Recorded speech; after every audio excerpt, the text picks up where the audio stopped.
ইমানকে চিনি না, আমার বাবা মাকে যতটুকু চিনি, আমার ইমানকে আমি ততটুকু চিনি না, আমার ঘরকে আমি যতটুকু চিনি, আমার ইমানকে আমি যতটুকু চিনি না, আমি আমার পরিবারকে যতটুকু চিনি, আমি আমার ইসলামকে, আমার দ্বীনকে, আমার ইমানকে ততটুকু চিনি না। যদি চিন্তাম তাহলে আমাদের নির্মল থাকতো কেমন? ৫ ওয়াক্ত নামাজ আল্লাহর ঘরে এসে পড়া। আমি তো একটা আপনাদেরকে টেকনিক শিখিয়ে দিয়েছিলাম, আপনার প্রত্যেক মাসে অথবা প্রতিদিন 10 টাকা, মাসে 500 টাকা করে হজের নিয়ত করে আপনি জমা করুন। এক সময় দেখবেন আপনার অনেকগুলি টাকা পেয়ে যাবে। তখন আপনি যদি 2 লক্ষ টাকা পেয়ে যায়, আরো 50,000 টাকা টান দিয়ে 2.5 লক্ষ টাকা অথবা 3 লক্ষ টাকা হয়েছে আর 1 লাখ টাকা শর্ট, তাহলে আপনি সহজভাবে হতে পারবেন। একসাথে জমাইয়া অথবা একসাথে টাকা একত্র করে আপনারও চাইতে মন চাইবে না, এত টাকাও আপনি হচ্ছে। এই জন্য প্রত্যেক মাসে মাসে একটা ব্যাংক, একটা ফান্ড তৈরি করে যেন আমি এই হজে যাওয়ার জন্য প্রত্যেক মাসে 1,000 টাকা করে রাখি। যদি রাখেন, এর আগে যদি মৃত্যু হয়ে যায়, আল্লাহ পাক রব্বুল আলামিন আপনার হজকে কবুল করবেন। আমি গেছে জুমার আলী ইবনে মুআফিরের একটা ঘটনা বলেছিলাম। সে হজে যায় না, কিন্তু আল্লাহ তাআলা তার হজ কি করছে? হজ সম্পর্কে আলোচনা করতেছিলাম। এই হজ আল্লাহ পাক রব্বুল আলামিন আবার যখন থেকে নির্মাণ করেছেন, তখন থেকেই আওয়াজ শুরু হয়েছে। অনুবন্ধনে হযরত আদম আলাইহিস সালাম থেকে কিয়ামত পর্যন্ত এই বাইতুল্লাহ, সাফা মারওয়া, সাই করা, আরাফার ময়দানে যাওয়া, কাবা শরীফকে চক্কর দেওয়া, এগুলি কখনো বন্ধ হবে না। আল্লাহ পাক রব্বুল আলামিন হযরত আদম আলাইহিস সালাম থেকে শেষ মুহাম্মদুর রাসূলুল্লাহ সাল্লাল্লাহু আলাইহি ওয়াসাল্লামের উম্মতের কিয়ামত পর্যন্ত এই বাইতুল্লাহ কাবা, এটা কোনো বন্ধ হবে না। এই কাবা শরীফকে ভাঙার জন্য কত বাহিনী আসছে কাবাকে ভেঙে ফেলতে, কিন্তু আল্লাহ পাক রব্বুল আলামিন কাবাকে হেফাজত করছেন কে? আল্লাহ। আব্রাহাম মুসলিমা সূরা ফিলের ভিতরে আসছে না, আব্রাহাম কাবাকে ভাঙার জন্য 50,000 সৈন্য নিয়ে আসছে। কয় হাজার? কাবা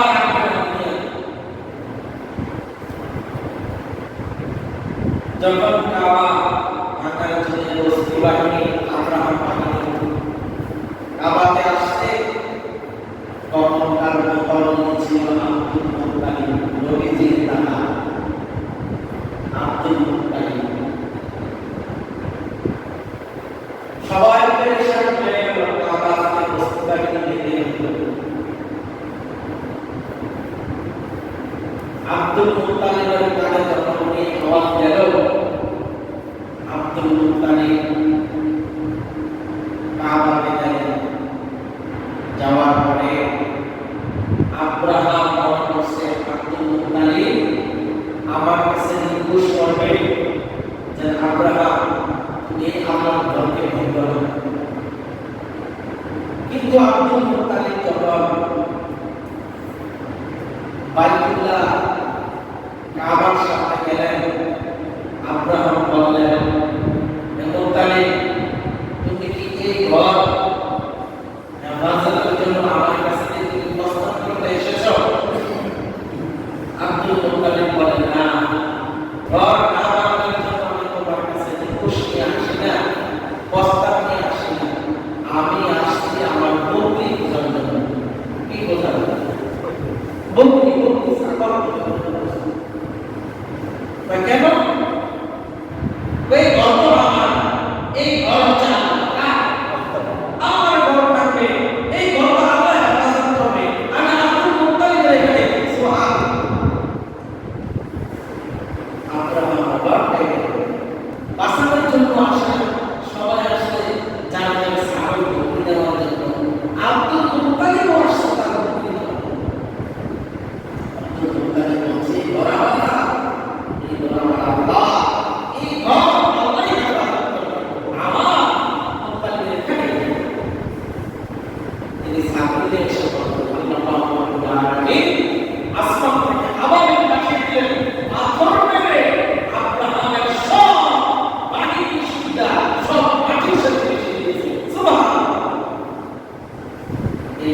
আমাদের কাবা, আমাদের প্রথম কাবা বাইতুল মাকদিস, বাইতুল আকসা, এটা ফিলিস্তিনে অবস্থিত। আমরা 16 মাস 10 দিন ওই দিনে নামাজ পড়েছি, কিন্তু আজকে ফিলিস্তিনের উপরে নির্যাতন হচ্ছে শুধু একটা ঘরের জন্য, মসজিদের জন্য। হাজার হাজার মহাপুরুষরা তাদের সন্তান হারিয়েছে, স্বামী হারিয়েছে, বাবা হারিয়েছে, দাদা হারিয়েছে, একটা মসজিদ রক্ষা করার জন্য। এটা হচ্ছে বাইতুল আকসা। সুবহানাল্লাহ। তাহলে এই ঘর আল্লাহ পাকের, কার ঘর? আল্লাহ পাকের। আল্লাহ পাক রব্বুল আলামিন ইব্রাহিম আলাইহিস সালামের খালা বাবা নতুন করে এই ঘর নির্মাণ করলেন। ইব্রাহিম আলাইহিস সালাম ছিলেন মিশরী, ইব্রাহিম আলাইহিস সালামের সন্তান ইসমাঈল আলাইহিস সালাম ছিলেন জোবানি। বাপ দোনোজন মিলে ঘর নির্মাণ করেছেন। সুবহানাল্লাহ। একটি পাথর উপরে ইব্রাহিম আলাইহিস সালাম দাঁড়াইছে, উঁচুতে যদি দেওয়ালে ইট রাখতে এই পাথর অটোমেটিক উপরে উঠে যেত। সুবহানাল্লাহ। তাহলে এই ঘরকে নির্মাণ করেছেন আল্লাহ পাক রব্বুল আলামিন। এই ঘর নির্মাণ করেছেন, যখন এই ঘর নির্মাণ করেছেন করার পরে আল্লাহ পাক রব্বুল আলামিন ইব্রাহিম আলাইহিস সালামকে বলেন, ইব্রাহিম, তুমি লোক সমাজের ভিতরে ঘোষণা দিয়ে তোমার এই ঘর নির্মাণ শেষ, সবাই যেন এই ঘরের দিকে আসে। ইব্রাহিম আলাইহিস সালাম বলল, আল্লাহ, আমি কিভাবে ঘোষণা দিব? তুমি পাহাড়। আল্লাহ বলেন, ওয়া'আযিম ফিন-নাসি বিল-হাজ্জি ইয়াতুকা রিজালান ওয়া আলা কুল্লি দামিরিন ইয়াতিনা মিন কুল্লি ফাজ্জিন আমিক। আল্লাহ পাক রব্বুল আলামিন বলেন, ইব্রাহিম, তুমি ঘোষণা দিয়ে দাও, হে সমাজে হজের ঘোষণা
ওই সব মানুষ পৃথিবীর আনাচে কানাচে যত মানুষ ছিল সব মানুষ ছিল রূহের জগতে যত মানুষের রূহ ছিল কিয়ামত পর্যন্ত যত মানুষ আসবে যারাই শুনছে লাব্বাইক আল্লাহুম্মা লাব্বাইক সে তার জীবন দশায় একবার বলেও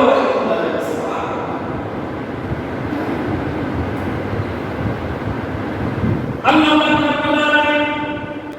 মানুষের উপরে হজ ফরজ করে দিয়েছে কি হজ কি ফরজ আছে ফরজ হজ কি ফরজ সমান আসলে বলতে হবে নামাজ যেমন ফরজ রোজা যেমন ফরজ হজ কি ফরজ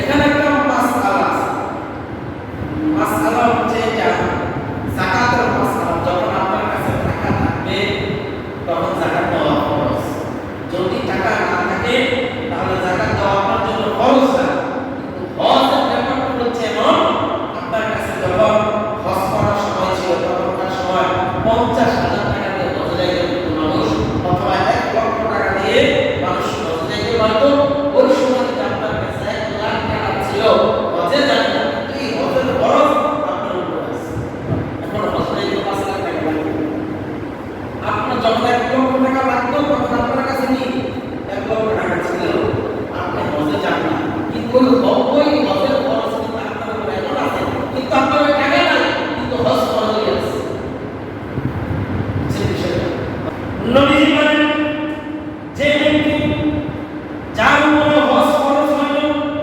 কিন্তু হজ করে না নবী দিয়ে সাথে করেন মালাকা যাআন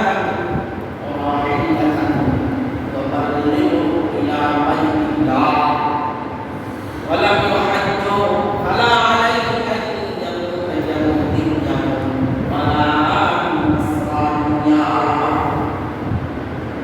যার উপরে আল্লাহ পাক রব্বুল আলামিন হজ ফরজ করে দিয়েছিল কিন্তু হজে যায় না নবীজি বলেন সে ব্যক্তি মরণের সময় সে কি খ্রিস্টান হয়ে মারা গেল নাকি নাসারা হয়ে মারা গেল আপনার ইমানদার হয়ে মারা গেল আপনি ইমান হয়ে মারা গেল আমি নবীজির কোনো কিছু চাই না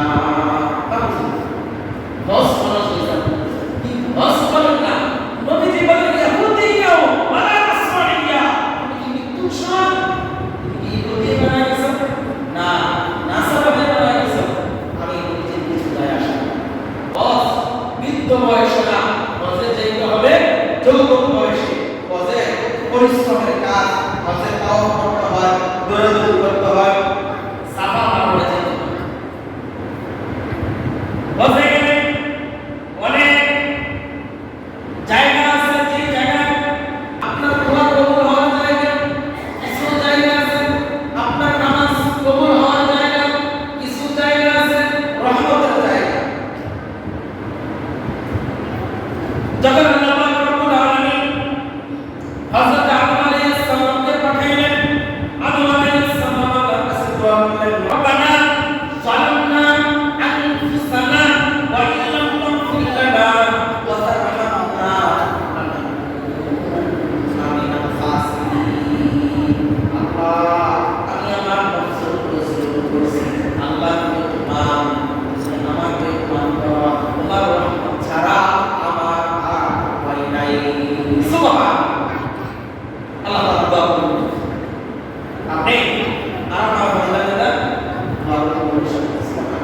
আপনি কাবাতে যান আপনি কাবার চত্বর বাইতুল্লাহকে এক রাকাত নামাজ পড়েন লক্ষ রাকাতের সওয়াব সুবহানাল্লাহ কাবাতে গিয়ে যদি এক রাকাত নামাজ পড়ে কয় রাকাতের সওয়াব 1 লক্ষ রাকাতের সওয়াব এত বরকতপূর্ণ মসজিদ আমাদের যাওয়ার ইচ্ছা আছে না নাই আছে কি মন থেকে বলেন যাওয়ার ইচ্ছা আছে কি নবীজি বলেন যে ব্যক্তি তার জীবন দশা হজ করে নবীজি বলেন মান হাজ্জা ফাযারা কবরি বাদা মাউতি কানা কামান জামি ফি হায়াতি যে ব্যক্তি হজ সম্পূর্ণ করলো এবং আমার মৃত্যুর পর আমার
নবীজির কাছে জিবরাইল আসলো।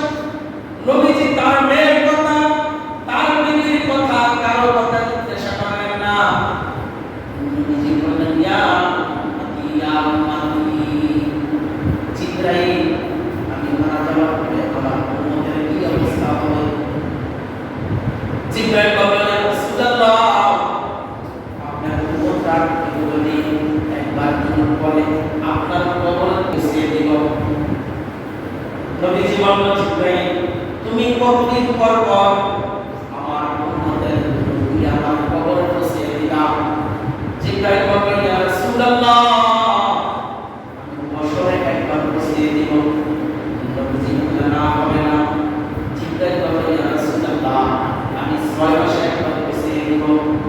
নবীজি বললেন, না হবে না। আবার যখন জিবরাইল বললেন, ইয়া রাসূলুল্লাহ, আমি মাসে একবার বসিয়ে দিব। নবীজি কান্না শুরু করে দিলেন, বলছেন, না হবে না, আমার উম্মতকে ছাড়া আমি এতদিন কিভাবে থাকবো? আবার জিবরাইল বললেন, ইয়া রাসূলুল্লাহ, আমি সপ্তাহে একদিন বসিয়ে দিব। নবীজি আরো কান্না শুরু করলেন। নবীজি বললেন, জিবরাইল, এত হবে না। জিবরাইল বললেন, ইয়া রাসূলুল্লাহ, একবার দিনে একবার আপনার উপরে যে ব্যক্তি দুধ পড়বে এই দুধগুলি আপনার চেয়ারে বসিয়ে দিব। নবীজি আরো কান্না শুরু করলেন। নবীজি বললেন, না, জিবরাইল হবে না। জিবরাইল বললেন, ইয়া রাসূলুল্লাহ, ঘন্টা নয়, মাস নয়, দিন নয়, আপনার উম্মত যখনই আপনার কাছে দুরূদ পড়বে তখন সঙ্গে সঙ্গে আপনার চেয়ারে বসিয়ে দিব। সুবহানাল্লাহ। আমরা যখনই দুরূদ পড়ব সাল্লাল্লাহু আলাইহি ওয়াসাল্লাম, দুরূদে ইব্রাহিম পড়ব, আমাদের দুরূদ ফেরেশতাদের মাধ্যমে নবীজির রওজায় বসিয়ে দিবে। সুবহানাল্লাহ। নবীজি বলেন, যে ব্যক্তি আমার জিয়ারত করবে, বাইতুল্লাহ যাবে, তাদের জন্য কি পুরস্কার? নবীজি বলেন, মান যারা কবরি ওয়াজাবাত লাহু শাফাআতি, যে ব্যক্তি আমার কবর জিয়ারত করলো তার জন্য সুপারিশ করা ওয়াজিব হয়ে গেল। সুবহানাল্লাহ।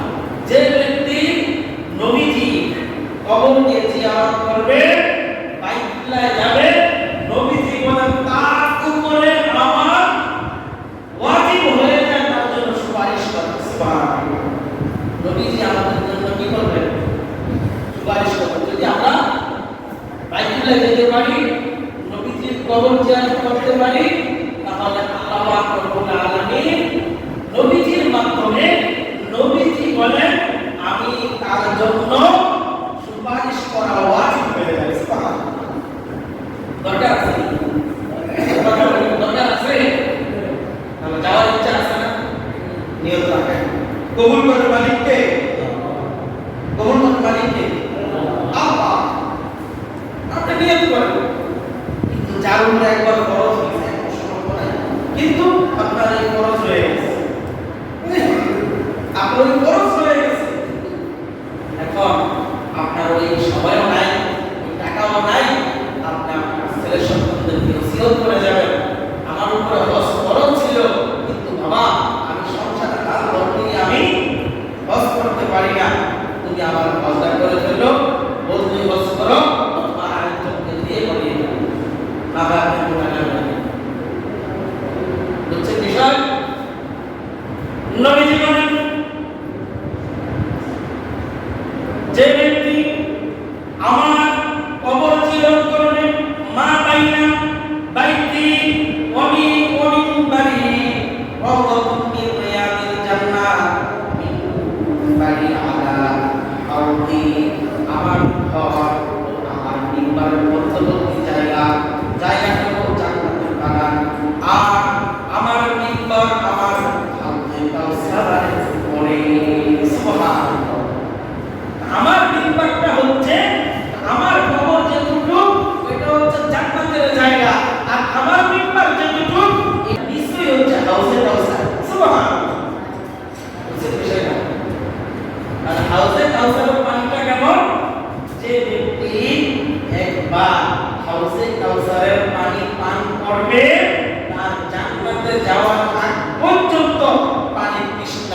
না। সুবহানাল্লাহ। যদি হাসরের ময়দানের বিচার যদি 50,000 বছর হয়, বছরের পার হইতে যদি 30,000 বছরের হয়, তাহলে মোট কত বছর বলেন তো? 80,000 বছর। 80,000 বছর পানি তৃষ্ণা লাগবে না। এই পানিটা কেমন? দুধ থেকে সাদা, মধুর চাইতে মিষ্টি। সুবহানাল্লাহ। দুধের থেকে সাদা কিছু আছে, মধুর চাইতে মিষ্টি কিছু আছে। যে একবার পান করবে সে জান্নাতে যাওয়ার আগ পর্যন্ত তার পানি তৃষ্ণা লাগবে। সুবহানাল্লাহ। তাহলে নবীজির রওজায় আমাদের যাওয়া দরকার আছে না নাই? আছে। মনে নিয়ত আছে না? নিয়ত নাই, যাওয়া দরকার। এই 6 লাখ 5 লাখ টাকা খরচ করে এটা যাওয়া দরকার। এই 6 লাখ টাকা দিয়ে আমি ব্যবসা করব, আমার বাড়ি উন্নত হবে, আমার ঘর করতে হবে, আমার বিল্ডিং করতে হবে, সব নিয়ে আমরা ব্যস্ত। কিন্তু আমার ইমানটা চলে যাচ্ছে, এটা নিয়ে আমরা ব্যস্ত না। আমার সন্তানকে যেটুকু চিনি, আমার ইমানকে যতটুকু চিনি না। আমার বাবা মাকে যতটুকু চিনি, আমার ইমানকে আমি ততটুকু চিনি না। আমার ঘরকে আমি যতটুকু চিনি, আমার ইমানকে আমি যতটুকু চিনি না। আমি আমার পরিবারকে যতটুকু চিনি, আমি আমার ইসলামকে, আমার দ্বীনকে, আমার ইমানকে যতটুকু চিনি না।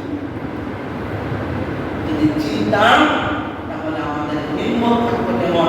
5 ওয়াক্ত নামাজ, আল্লাহর ঘরে এসে পড়া, ইবাদত করা, তাহাজ্জুদ পূজার হওয়া, এটাই হচ্ছে ইমান। কিন্তু হজ ফরজ হয়ে গেছে 20 বছর, এখনো হজে যায় না। বলা হচ্ছে কোন রকম হজ ফরজ হয়েছে, এরকম ইরাদা করা। কি ইরাদা করা? আমার মৃত্যু কখন আসে কি বলা যায়? বলেন তো, আপনার আমার মৃত্যু কখন আসে এটা কি আপনি বলতে পারবেন? নবীজি বলেন, তাআজ্জালু ইলাল হাজ্জি ফাইন্না আহাদাকুম লা ইয়াদরি মা ইয়া'রিদু লাহু। যখন হজ ফরজ হয়, তুমি তাড়াহুড়া করে হজ করো। কি করো?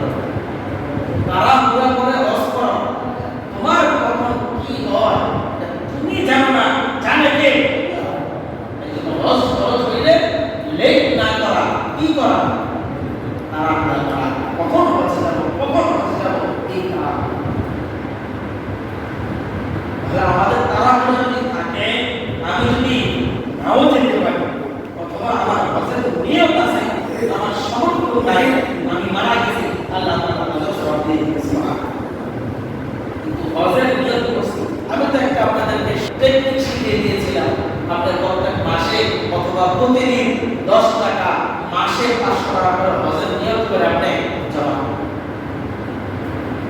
এক সময় দেখবেন আপনার অনেকগুলি টাকা পেয়ে যাবে।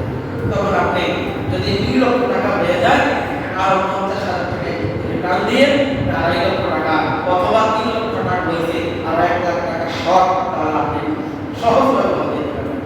একসাথে জমাইয়া অথবা একসাথে টাকা একত্র করে আপনারও চাইতে মন চাইবে না, এত টাকাও আপনি হচ্ছে। তাই জন্য প্রত্যেক মাসে মাসে একটা ব্যাংক, একটা ফান্ড তৈরি করে, যেন আমি এই হজে যাওয়ার জন্য প্রত্যেক মাসে 1,000 টাকা করে রাখি। যদি রাখেন, এর আগে যদি মৃত্যু হয়ে যায়, আল্লাহ পাক রব্বুল আলামিন আপনার হজকে কবুল করবেন।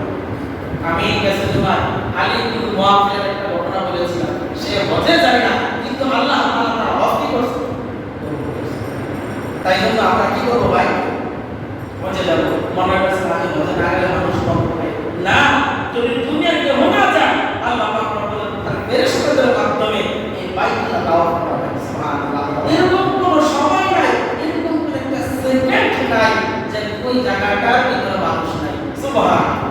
আল্লাহ এরকম করছে। এটা তো কবুল হওয়ার জায়গা, আপনার দোয়া কবুল হওয়ার জায়গা। এই জায়গা আপনি দোয়া করলে আল্লাহ তাআলা দোয়া কবুল করবেন। কি করবেন? আল্লাহ তাআলা দোয়া কি করবেন? কবুল করবেন। তাই জন্য আমাদের নিয়ম থাকতে হবে যেন আমরা কি করি? হজে যাইতে পারি। ইনশাআল্লাহ আমরা নিয়ত করি আল্লাহ পাক রব্বুল আলামিন যেন আমাদের প্রত্যেককে হজে যাইবার সেই তৌফিক দান করেন। যাদের সামর্থ্য নাই, আল্লাহ পাক রব্বুল আলামিন আমাদের প্রত্যেককে অর্থকরী সমর্থনের সেই ব্যবস্থা করে দিন, যেন আমরা নিয়মিত রওজায় গিয়ে সালাম জানাইতে পারি।